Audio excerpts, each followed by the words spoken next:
It is the B Block Podcast. I am your host, Brandon Scott. Welcome. Thank you for being here. I appreciate you for being here. And this is, I would call and consider a special occasion because I have one of my favorite guests, one of my favorite people, not just in media, but one of my favorite people in the entire world. Kim Davis is here to join me to talk about the Rockets actually staying alive in this series. I'm gonna be honest with you, Kim. And first of all, thank you for being here. Welcome to the B Block Podcast. Thank you. It's my first time. I'm super excited. And I'm super excited to have you. I don't know if you are in a similar spot as I was in going into this game. I thought that the Rockets absolutely had a chance to win the game because we just seen them do it before. The last time they were in that building, they just won there. It's not like they hadn't beaten the Warriors before this year, but the way those two games went down in Golden State, got to be honest, I did not go into Toyota Center on Wednesday night with a ton of confidence, and sure enough, they handled business. What were your thoughts about the game? I thought they'd win. I mean, really, and this is my professional objective opinion. They could have gone into last night easily being up 3-1. I say easily. They could have been up 3-1, right? They should have been at least 2-2. So they were not just in the games, they should have won a couple of those games. And it's just a few things they needed to do. They did them at a bigger clip than I expected, but I did expect that they would win last night. I mean, I think you and I talked about it going into the series. I picked the Rockets in 7.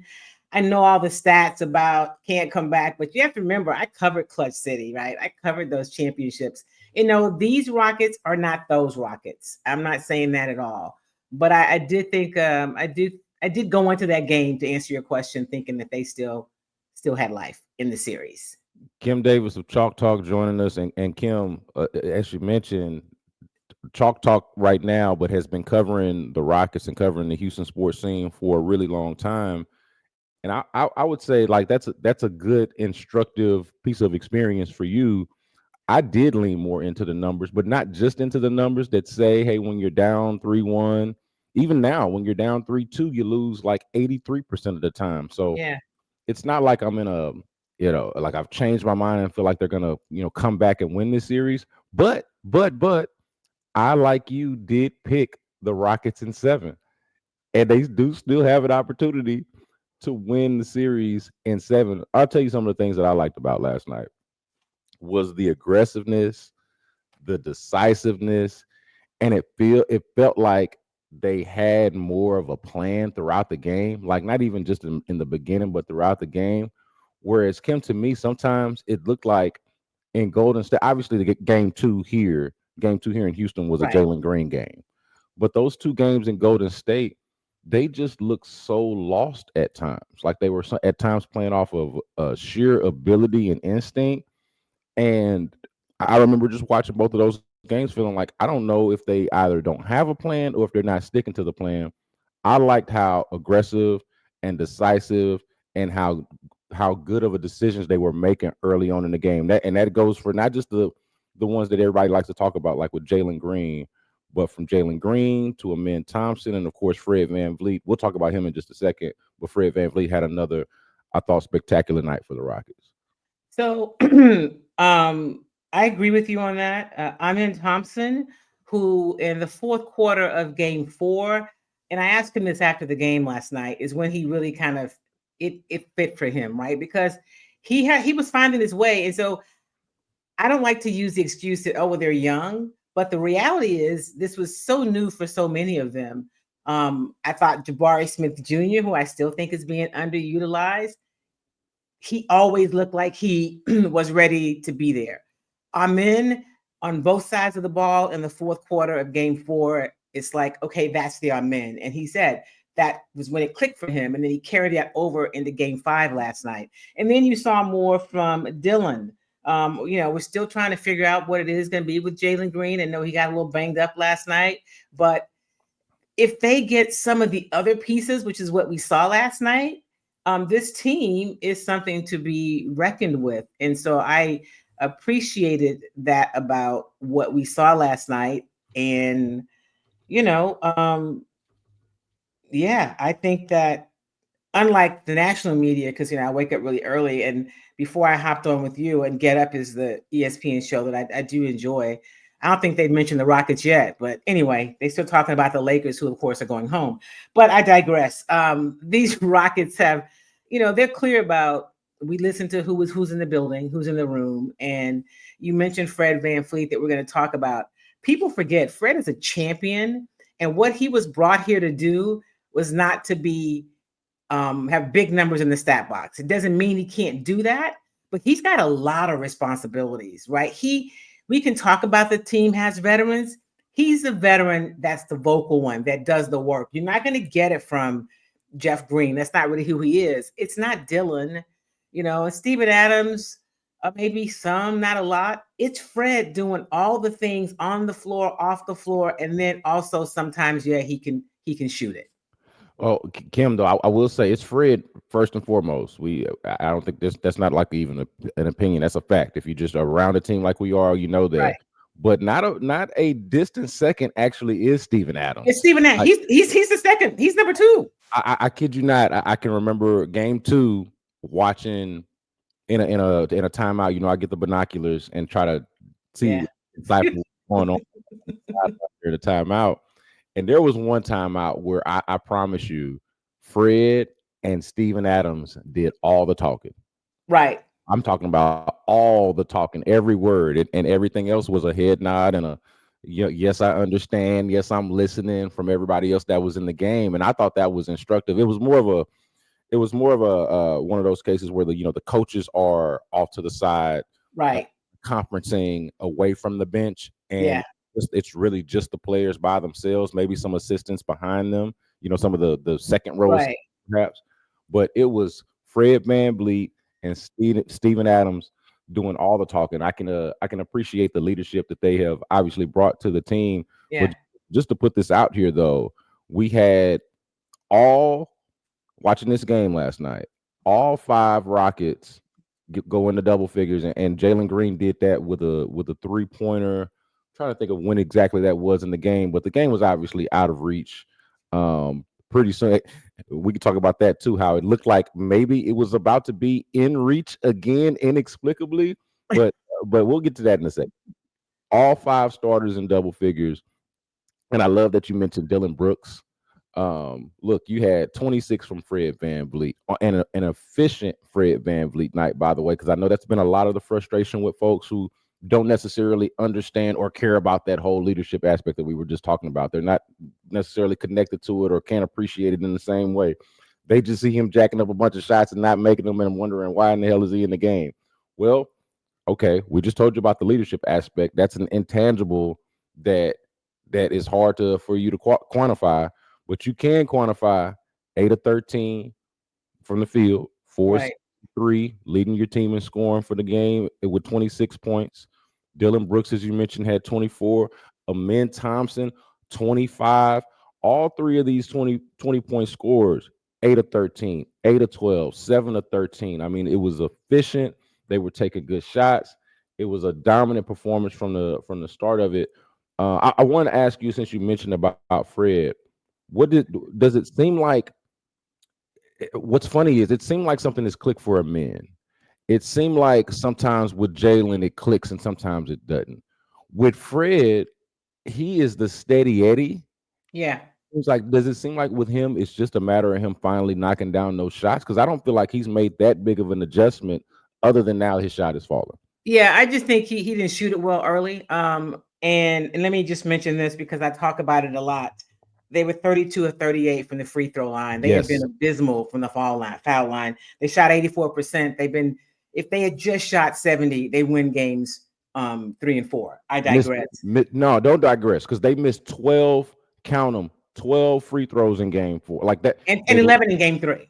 and 11 in game 3, but and I forget even the difference in games, but they lost game 4 by 3 points. Right. 3 points, and they missed 12 free throws. I'm so glad that you mentioned that, because I had not. Yeah. So the free throw is big. So here's what it looks like for Fred. And we talk about it sometimes in football, but it's also very true in basketball. The stuff that Fred does not necessarily show up in the box score, right? The people that are like, oh man, why do they have him? Because people equate like salary to points. But just think about what this team looks like when Fred is not there. They're chaotic. There's nobody to get them into position. They don't have anybody that can really, really run the offense. Like, I'm a big Amen Thompson fan. He is not a point guard, you know, yet. Yet. They don't really Yet. have anybody other than Fred that can really handle the ball. I've never seen a team with so few ball handlers, and he settles them down. When Fred is shooting at the clip he is, it is because Jalen is not. If Jalen is doing a little more of what Jalen should, you're not going to see Fred shooting as much as he does. It's not because he can't, but he is so focused on doing all the other things, getting them in position, the leadership. But it's running that offense and it settles them down. You remember that stretch when he was out? It was a hot mess. Oh yeah. Right? It really was. So what he does last year and this year, it happened. It happened last year and this year. It happened twice, right? So, the fact that he then comes in and lights it up last night, 8 of 13, 4 6 from 3, perfect from the foul line. It was a plus 21, 26 points. That's a great night. Fred is a champion, and he was close to being right there from being the MVP of that series when Toronto won it that year. But anyway, I'm just saying what Fred VanVleet does has been consistent. His scoring has not, and that is not what they brought him here for. And he even said last night, sometimes he is so focused on doing all the other things, he's not thinking about shooting it as much, which is point guard first, what he should be doing. But this team, surprisingly to some, really matches up well with Golden State. They just got to play. They got to do the things. And they did it last night. Yeah, I've been saying since the beginning, Kim, that to me, and the reason why I picked the Rockets in 7 was, and against some better judgment of, hey, the Warriors are more experienced. Yeah. I even gave the Warriors, hey, they probably have the 2 best players in the series, and Steph Curry and Jimmy Butler. Like, I'm going to give them that respect. Yeah. But I thought from man to man, from matchup to matchup, or from end to end of the depth chart, or the rotations, I should say, I thought that it was advantage Rockets in large part because of just the physical advantage I thought they had. I thought they had a physical matchup. Boy, you can talk about sports and smarts and leadership and intangibles all you want, but especially basketball, you got to get out there and run.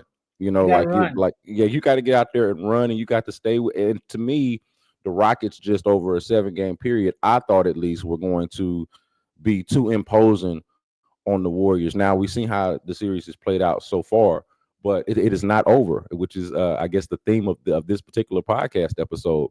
But I do want to now ask you about Amen Thompson, since you mentioned talking to him after Game 5.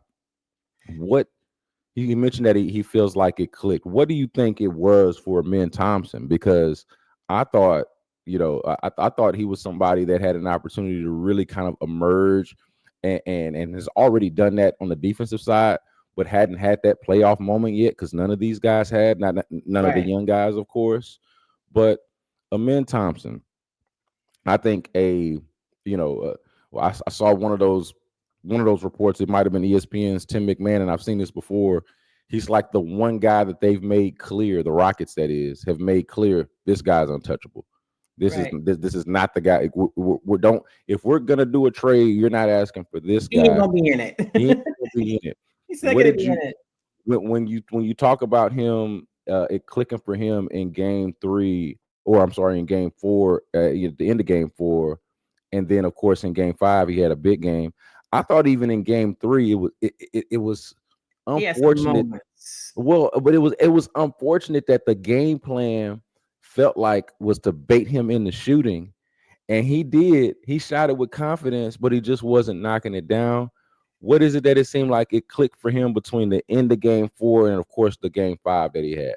So I'm going to push back a little bit. It didn't look like he shot it with confidence to me in Game 3. His shot, he looked like okay, I'm gonna shoot it. I mean, it wasn't what we've seen him do, right? Like he's always leaning in, and he wasn't doing that.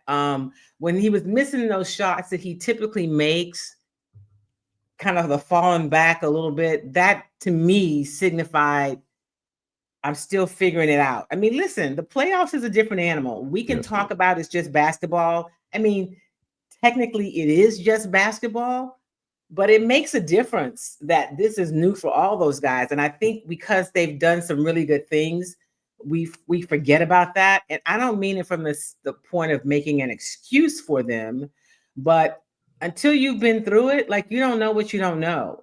Going out playing in that stadium in San Francisco, they've not played in a stadium with that kind of noise. And they've played out there in the regular season. The postseason is different. And for those of us who've covered the Rockets a long time, who do have a little bit of Golden State PTSD, it's real, okay? It's a different ball game. I mean, playoff Steph and now playoff Jimmy. And listen, hate him or not, playoff Draymond Green, right? What they're able to do. And let me step back. I think this Ime Udoka is a great coach, but Steve Kerr, like in terms of making the adjustments and in the chess matches, sometime him getting checkmate, right? All of those things matter because as great as Ime is, this is his third season as a head coach, and he's got a very young bench of assistants. That's another show.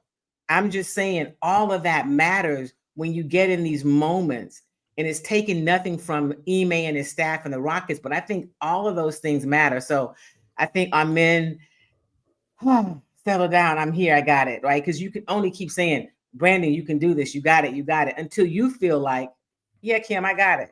It doesn't matter. I think that's what clicked for him in game 4. I'm supposed to be here. I can do this. Let me just do what I do. And that's kind of, I don't think the light came on because it was on, but he was like, oh yeah, I'm ready for this moment. And that's what we saw. Amen Thompson being like, we already know what he offers defensively. I think he's already kind of just arrived in that way. I'll be shocked if he's not already on one of those all NBA defensive teams. I thought he should have been higher in the defensive player He should of have been the a year. finalist for it. Yeah, defensive player of the year. Yeah, like I'm not going to complain about that whole thing because I think Evan Mobley ultimately was the one who was supposed to win. So the winner won.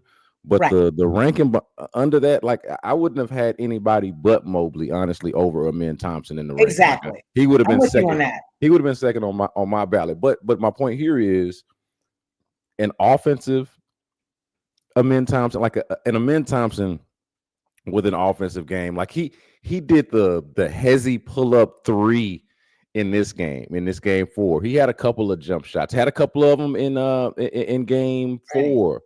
And I'm like, okay, we all know he's not a consistent jump shooter. We understand why the Warriors are not respecting that jump shot right now.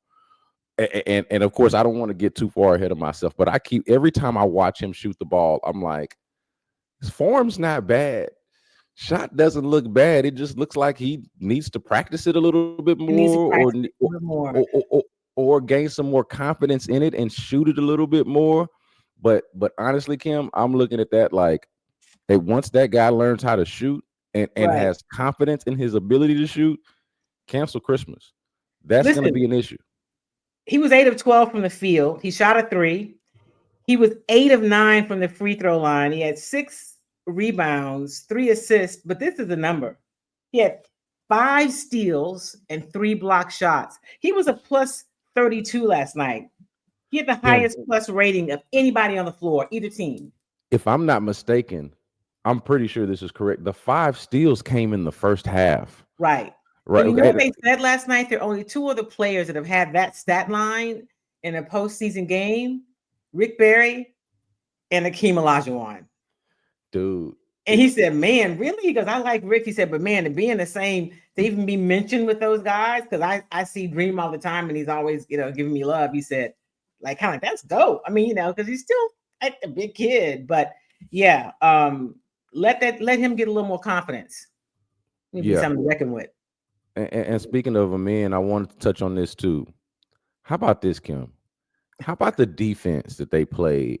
Here's what I wonder, because and I mentioned this. I think at halftime, that the Rockets holding Steph Curry and Jimmy Butler to 4 of 17 from the field in the first half.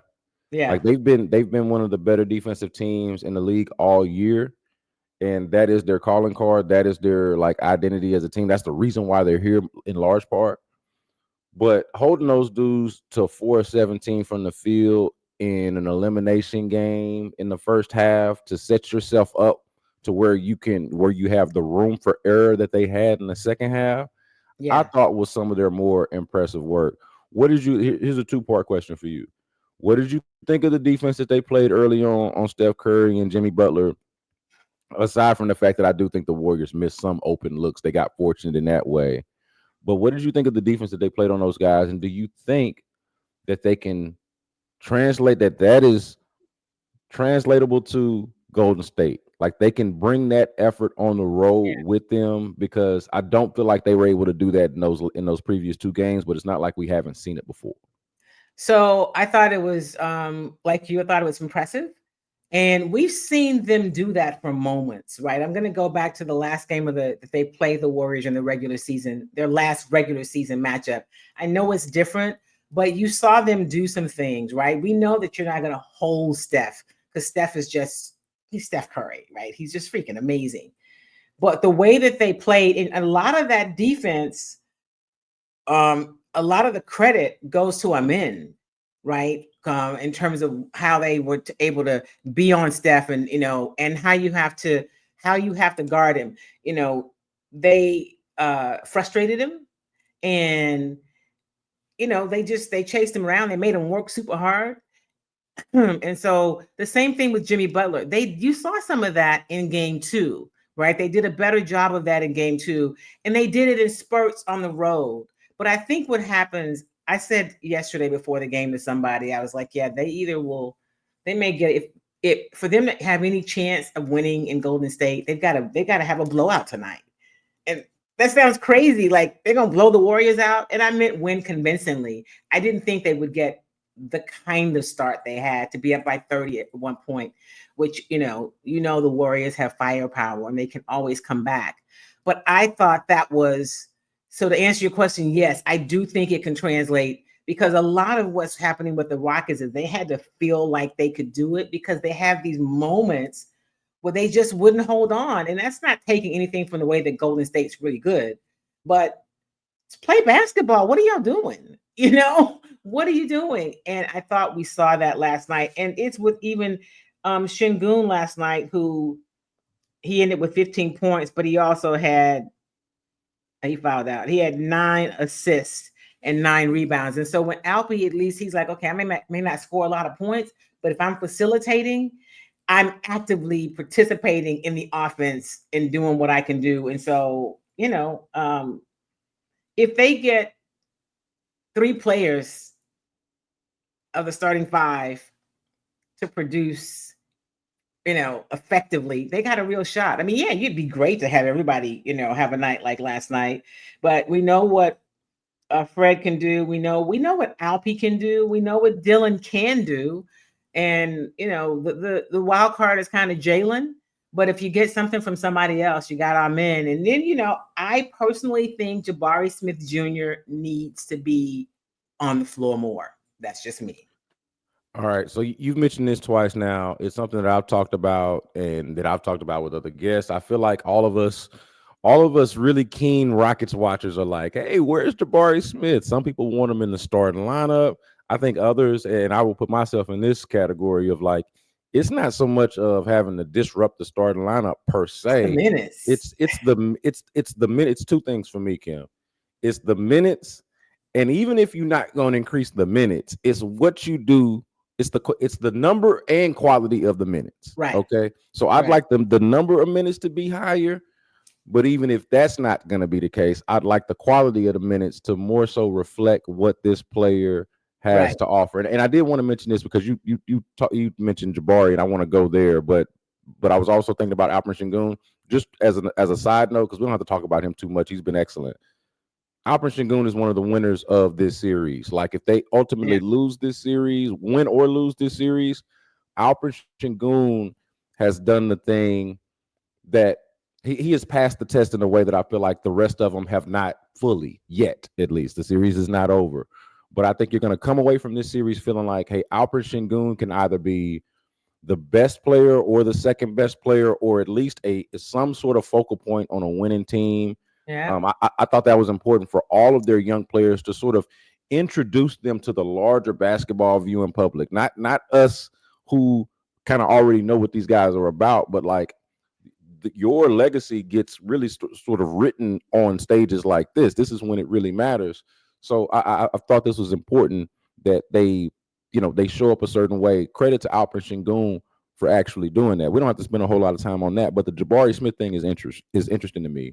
because there's a moment in the game yesterday or last night where they find I think it was might have been even the first play. It was either the first play of the second half, but it was definitely out of a timeout. I'm trying to remember exactly when it was, but they find I think it was the first play of the second half where they design a play with Jabari Smith on a pin down.